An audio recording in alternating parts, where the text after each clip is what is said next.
जिस तरह अभी आप बात कर रहे थे कि सीसी इजलास में भी बिलावल भुट्टो ये बात कर चुके हैं कि वजारत उज़्मा के लिए पीटीआई के उम्मीदवार को भी सपोर्ट किया जा सकता है, तो अब ये समझा जाए कि बॉल इस वक्त पीपल्स पार्टी के कोर्ट में है, लेकिन कंफ्यूजन फिर वहीं होगी कि बिलावल क्या फैसला करते हैं और जरदारी साहब क्या चाहते हैं।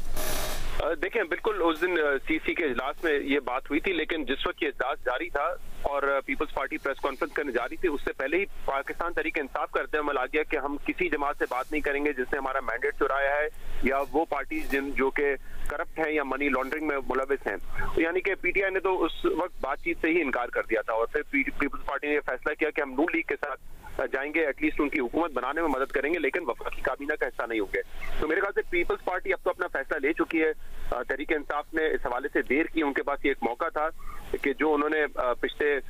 कुछ अरसे में उनके पास एक मुश्किल वक्त गुजरा है, उसमें जहाराना सियासत भी की, वोट भी उनको पड़ा, तो इस मैंडेट को वो एक डेमोक्रेटिक तौर पर इस्तेमाल करके हुकूमत में आ सकते थे और हुकूमत में आते तो यकीनन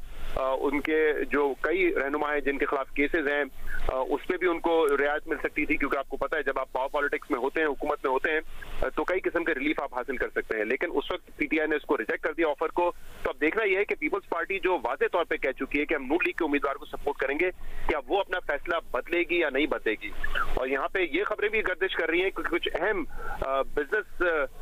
के जो लोग हैं, बिजनेस कम्युनिटी से ताल्लुक रखते हैं, जो बिजनेस टाइकून है, वो शायद इस डील को करवाने में ज्यादा दिलचस्पी रख रहे हैं कि पीपल्स पार्टी और पीटीआई का इत्तेहाद हो जाए और इनकी हुकूमत आ जाए। तो अब पीपल्स पार्टी के कोर्ट में बॉल है और देखते हैं पीपल्स पार्टी अपने फैसले को बदलती है या नहीं। जैसे मैंने कहा कि पहले तो बिलावल साहब की राय थी कि अगर किसी पार्टी को हुकूमत बनाने का हक है तो वो तहरीक इंसाफ को है, क्योंकि उनके उम्मीदवार सबसे ज्यादा हैं।